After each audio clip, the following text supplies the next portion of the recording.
Aviones de guerra estadounidenses rodean Cuba y ponen la isla bajo presión militar, justo cuando Trump empuja a Raúl Castro rumbo a la prisión, transformando el cielo del Caribe en una advertencia directa contra el régimen comunista. En este 16 de mayo de 2026, el movimiento de Estados Unidos deja a La Habana acorralada por fuera y por dentro. Aeronaves de vigilancia rondan la costa, misiones militares monitorean señales, rutas y comunicaciones. Mientras la dictadura enfrenta apagones, falta de combustible y protestas en las calles, Trump no está tratando a Cuba como una crisis lejana. Él está usando el peso de la inteligencia, la aviación militar y la justicia estadounidense para atacar al símbolo vivo de la vieja revolución cubana. Raúl Castro carga sobre sus hombros el pasado del régimen y ahora aparece vinculado al derribo de aeronaves humanitarias que mató a 4 exiliados cubanos en 1996. El mensaje para La Habana es simple y contundente. Los aviones estadounidenses observan la isla desde arriba, la Casa Blanca presiona por tierra y el último gran Castro ya no parece intocable. Ya te voy a contar todo eso, pero ahora vas a querer estar suscrito al canal para seguir bien informado, información en tiempo real con la mejor calidad periodística que hayas visto en el estándar de credibilidad de Milson Alves. El movimiento estadounidense ganó fuerza después de que se identificaron vuelos de inteligencia cerca de la costa cubana. La investigación, citada por Inglaterra y la prensa internacional, señala al menos 25 misiones militares de vigilancia desde febrero, con aeronaves como el P-8 Poseidón RC-135 Weir Rivet Joint y drones MQ-4C Triton. Esos aviones no estaban ahí para un desfile. Sirven para observar el mar, captar señales, mapear comunicaciones y medir la reacción del régimen. Parte de esos vuelos se concentró cerca de La Habana y Santiago de Cuña, en algunos casos a menos de 64 kilómetros de la costa. Mientras los aviones rodean la isla por fuera, Trump aprieta la isla por dentro. El gobierno estadounidense aumentó la presión sobre Cuba al amenazar con sanciones a las naciones que abastecieran de combustible a La Habana. El resultado se vio en las calles. Barrios de la capital llegaron a estar hasta 22 horas al día sin electricidad.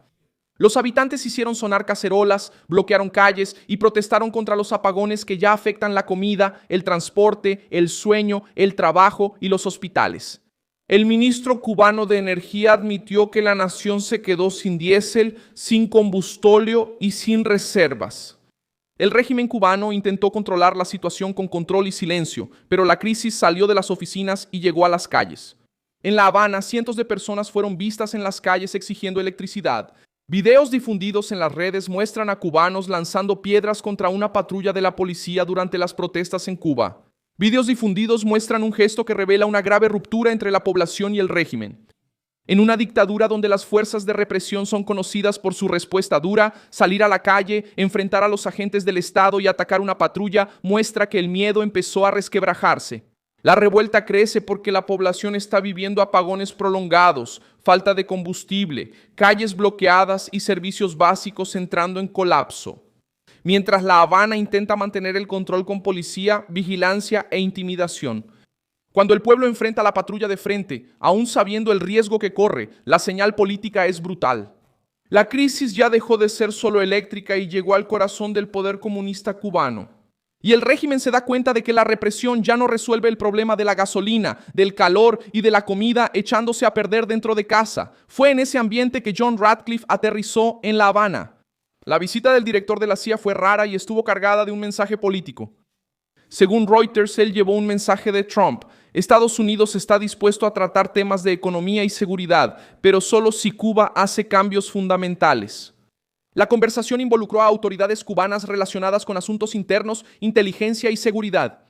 En lenguaje sencillo, Washington dejó la puerta abierta, pero con un precio claro. El régimen necesita cambiar o seguirá aislado, presionado y sin respiro. El arresto de un Castro entra en este tablero por la vía judicial. El gobierno de Trump planea anunciar en Miami cargos criminales contra Raúl Castro el 20 de mayo de 2026. El caso proviene del derribo de aviones del grupo Hermanos al Rescate en 1996.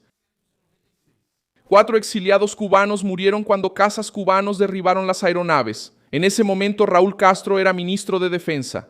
La acusación aún depende de la aprobación de un gran jurado, pero el simple avance del proceso ya convierte el nombre Castro en un objetivo esencial, porque muestra cómo Trump está usando una herida antigua para abrir un nuevo frente.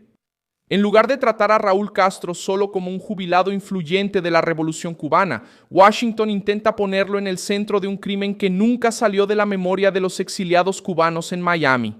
Raúl Castro ya no ocupa la presidencia, pero todavía tiene peso simbólico dentro del comunismo cubano.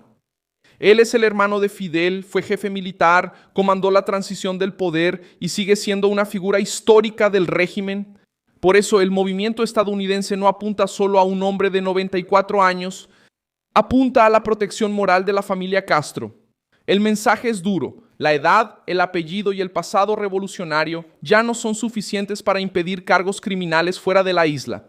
La crisis de combustible hace que la presión sea aún más asfixiante. El 15 de mayo de 2026, Cuba casi duplicó el precio de la gasolina y el diésel, pero varias gasolineras en La Habana seguían cerradas.